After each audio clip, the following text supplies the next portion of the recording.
मित्रांनो, मी मागच्या एपिसोडमध्ये काही स्वराज्याच्या बद्दलची काही माहिती आपल्याला दिलेली होती. आज मी तुम्हाला अफजल खानाचा जो वध छत्रपती शिवाजी महाराज कसे करतात त्याची मी माहिती देतो.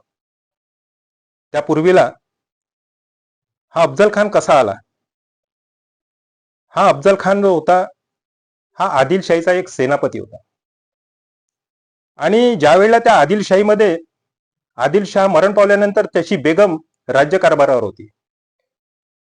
त्या बेगमच्या समोर हा प्रश्न पडला होता की शिवाजी महाराज हा दख्खनच्या भागामध्ये एक एक किल्ला आपला घेत आहे, वर्चस्व वाढत आहे, आणि म्हणून तिला असं वाटायला लागले की शिवाजी महाराज हा जो आहे याला आपण संपुष्ट केला पाहिजे, याला खतम केला पाहिजे. म्हणून तिने एक सभा भरवलेली असते आणि त्या सभेमध्ये ती संपूर्ण सरदारांना आव्हान करते की शिवाजी महाराजाला पकडून किंवा जिवंत किंवा मरून मेलेला कोण आणू शकतो. एकाही सरदारांनी हात वर केलेला नव्हता, परंतु एका कोपऱ्यामधून अफजल खानाचा हात उंचावला आणि तो मोठ्याने आवाज करून म्हणतो, माते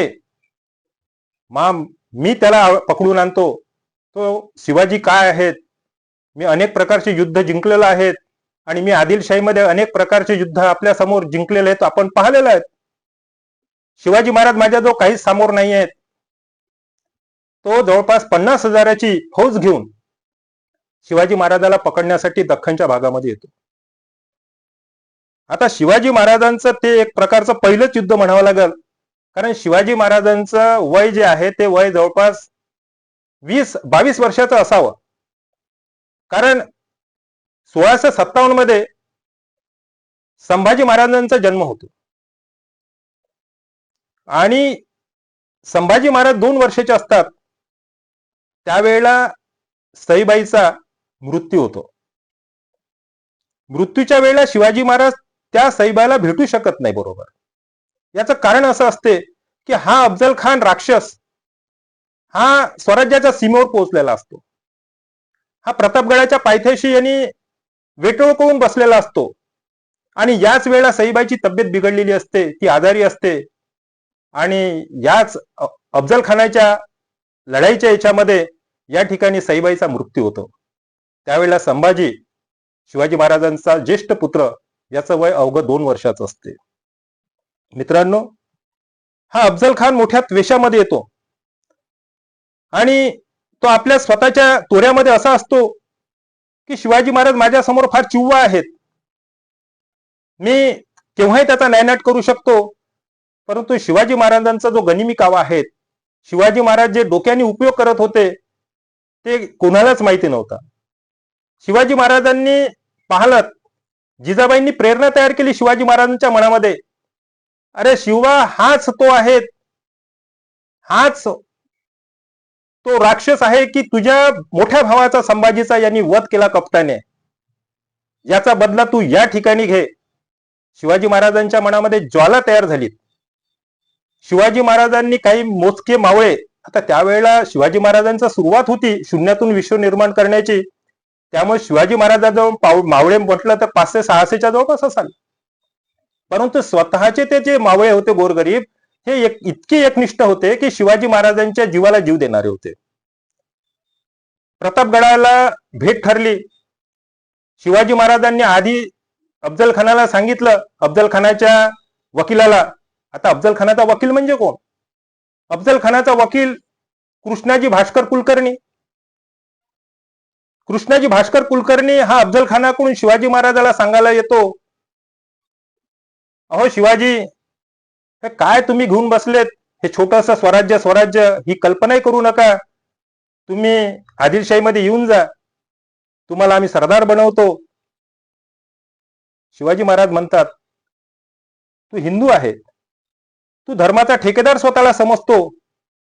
मी असं म्हणतो की तूच आमच्यामध्ये येऊन जा, आम्ही तुला आमचा सेनापती बनवतो. हा कुलकर्णी ऐकायला तयार नसतो आणि मग हा अफजल खानाकडे जाऊन शिवाजी महाराजांच्या बद्दलचं सांगतो की बा शिवाजी महाराज तह करायला तयार नाहीत. अशा वेळेला अफजल खान प्रतापगडाच्या पायथ्याची जे जनता पसरली, जे जनता आहे, शेतकरी आहे, स्त्रिया आहेत त्यांची अब्रू लुटण्याचं काम, देवळं तोडण्याचं काम, की जेणेकरून शिवाजी महाराज प्रतापगडावरून खाली आले पाहिजे. उद्देश हा होता. आणि अशा अवस्थेमध्ये शिवाजी महाराजांना ते रयतेला देणारा त्रास आहेत, माय बहिणींची इज्जत आहेत, ही सहन झाली नाहीत. आणि शिवाजी महाराजांनी ठरवलं की आपल्याला आता आपण अफजल खानाची प्रत्यक्ष भेट घेतल्याशिवाय, तळाची बोलण्या केल्याशिवाय आपल्याला जमणार नाही. जिजाबाईला मोठा प्रश्न पडला. जिजाबाईला माहिती होतं हा अफजल खान 7 फूट उंचीचा आहे, एकटा बोकड एकटा पसवणार आहेत, 64 बायका आहेत, अनेक मुलं आहेत त्याला, आणि सब्बल जरी त्याच्या हाती दिली तरी त्याची वेटोळी करण्याची ताकद आहे. आणि माझा शिवबा जो आहे, हा शिवबा आता नुकताच तारुण्यात आलेला आहे. पण याची मुलाखत घेतल्याशिवाय जे काही होईल ते होईल, भविष्य आपल्याला सांगून येणार नाहीत. परंतु याचा जर आज पराभव केला आपण, तर भविष्यामध्ये शिवाजी महाराजांचं स्वराज्याला म्हणजे आपल्याला यश गाठता येईल, हे जिजाबाईने ठामपणे सांगितले. शिवाजी महाराजांनी आधी आपली मंत्री महोदयाची बैठक घेतली, मावळ्यांची बैठक घेतली, की जर माझ्या जीवाला जर कमजोरी काही झाली तर हे जिजाबाई जशी म्हणाल तशा पद्धतीने तुम्हाला पुढचा कारभार करायचा आहे. मित्रांनो, शिवाजी महाराजांसोबत कोणताही अनुचित प्रकार घडू नये म्हणून त्यांच्या अंगामध्ये चिलखत तयार करून देणारा आणि वाघनख तयार करून देणारा हा मुसलमान होता. त्यांना माहिती होता हा फार कुटील आहेत, हा केव्हाही घात करू शकते. आणि वाघनख म्हणजे कशी, की वाघनख ही पंजाच्या आतमध्ये नख राहायचे वाघासारखे आणि बाहेरून त्या अंगठ्या दिसायच्या. म्हणजे ज्या वेळेला तो हात कमरेजवळ यायचा त्यावेळेला तो वाघनख हे लपून राहायच्या हातामध्ये, पंजामध्ये, आणि समोरच्याला वाटायचं की हा अंगठ्या 5 बोटामध्ये घेऊन आहे. शिवाजी महाराजांनी चिलखत घातलं, कट्यार लपवली साईडला, आणि अफजल खानाला सांगितलं की बा तुझं सैन्य माझं सैन्य जवळजवळ येणार नाही, मी तुला फार घाबरून आहेत, म्हणून आपल्यासोबत फक्त 5 अंगरक्षक, याच्याशिवाय 6वा अंगरक्षक असू नये. शामियाना तयार करण्यात आला. प्रतापगडाच्या पायथ्याशी शामियाना शिवाजी महाराजांनी अशा पद्धतीने केला की जावळीच्या जंगलामध्ये जे बाकी आपले मावळे लपून होते त्यांना हा प्रकार दिसला पाहिजे की ज्या पद्धतीने मी अफजल खानाचा कोथळा बाहेर काढील, त्यावेळेला हे नेमके जंगलामधून येऊन यांच्यावर बाहेर अस्वस्थ असलेल्या, बेसावध असलेल्या शत्रूवर कसा मारा करेल, बाणाचा मारा, तलवारीचा मारा, ही योजना आखलेली होती आधीच. जीवा महालासारखा आपल्या हाताशी घेतला, धिप्पाड उंचीचा जीवा महाला. आणि जेव्हा अलिंगनाची भेट ठरली त्यावेळेला अफजल खान हा आपल्या बगलेमध्ये घेतो शिवाजी महाराजांना, आणि बगलेमध्ये घेतल्याबरोबर लपून ठेवलेली कट्यार जेव्हा पाठीवर मारतो त्यावेळेला टर्र असं कपड्याचा वारानी चिलखताच्या याने ती आवाज येते शिवाजी महाराजांना की आपल्यावर दगा करत आहे हा. आणि शिवाजी महाराज जे बोटात वाघनखं आणली होती ती त्याच्या पोटामध्ये घालून त्याचा कोथळा आणि त्याची आतडी बाहेर काढते. अफजल खान दगा दगा म्हणून ओरडतो, आणि ज्या पद्धतीने दगा दगा म्हणून ओरडतो त्याच पद्धतीने सयाजी बंड जो त्याचा अंगरक्षक आहे हा पट्टा घेऊन धावतो.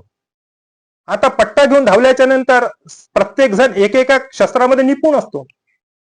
त्याचा पट्ट्याचा वार जीवा महाला वाऱ्याच्या वेगाने येऊन त्याचा हात उडवतो आणि सयाजी बंड हा इकडे पडतो. त्याचप्रमाणे दुसरा कुलकर्णी जो आहे, कृष्णा भास्कर कुलकर्णी, हा तलवार घेऊन शिवाजी महाराजांवर येतो. शिवाजी महाराज त्याला म्हणते की मी ब्राह्मण आणि स्त्रियावर कधीही म्हणजे हात उचलत नाही, तू बाजूला हो. परंतु तो मात्र शिवाजी महाराजांवर वार करतो आणि शिवाजी महाराज आता काहीच खरं नाही याचं, म्हणून त्याला वार करून त्याचं मुंडकं उडवतो. या बाजूला जावळीच्या जंगलामध्ये जे आजूबाजूला लपून असलेले मावळे एकाएकी हमला करतात. बेसावध शत्रूचं जे सैन्य आहेत, बेसावध शत्रूचं सैन्य सैरावा पळायला सुटतात.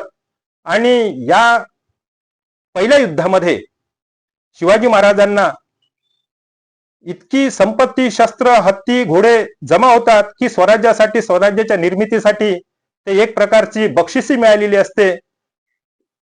या पुढचा जो एपिसोड आहे हा मी पुढच्या एपिसोडमध्ये आपल्याला या पुढची माहिती देईल. कृपया आपण शांतपणे ऐकलेत. धन्यवाद.